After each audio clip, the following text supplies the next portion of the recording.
삼성 이재용 부회장뿐만 아니라 지난해와 올해 박근혜 대통령과 독대한 대기업 총수들이 줄줄이 검찰 수사 대상입니다.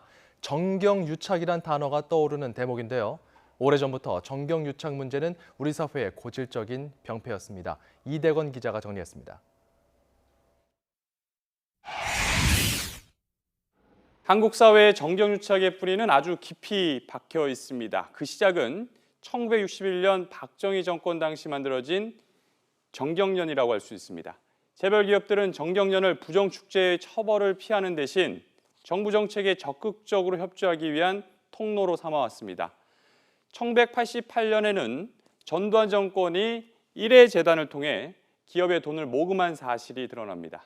1회 재단은 최순실 게이트의 핵심인 미르와 K스포츠재단 문제가 불거지면서 그 얼개가 매우 비슷한 것으로 거론되고 있습니다.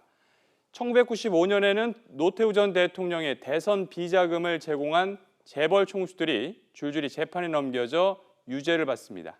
그런데 여기서 그치지 않습니다. 1997년 국세청을 동원한 세풍 사건과 2002년 불법 대선 자금 사건에도 재벌 기업들이 연루됩니다.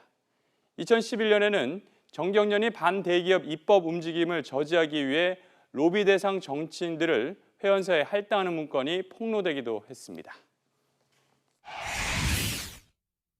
1995년 11월 3일입니다. 대기업 총수들이 한자리에 모입니다. 노태우 전 대통령의 대선 비자금을 제공한 총수들이 줄줄이 유죄 선고를 받자 국민 앞에 고개를 숙였습니다.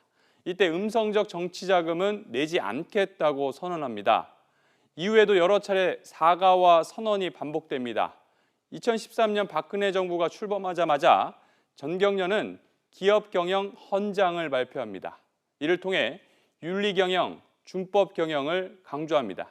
그런데 이번에 미르와 K스포츠재단 사건이 터진 이후 정경련은 또다시 사회로부터 해체 요구를 받고 있습니다.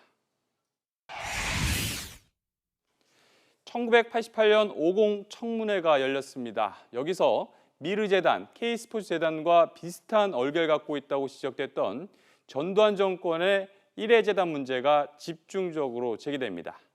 청문회 증인으로 나왔던 정주영 전 현대 명예회장이 이런 말을 남깁니다. 시류에 편승해야 한다.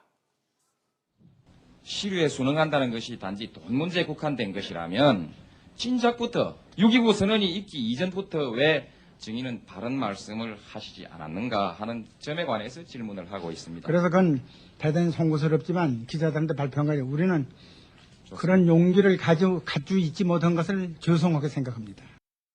과거 정경유착 문제가 터질 때마다 기업들은 이른바 피해자 코스프레를 해왔습니다. 보복을 당하지 않기 위해 어쩔 수 없이 돈을 건넸다는 겁니다. 그런데 기업들도 정경유착을 통해 적극적으로 이익을 취해왔기 때문에 피해자는 기업이 아닌 우리 국민일 것입니다. YTN 이다원입니다.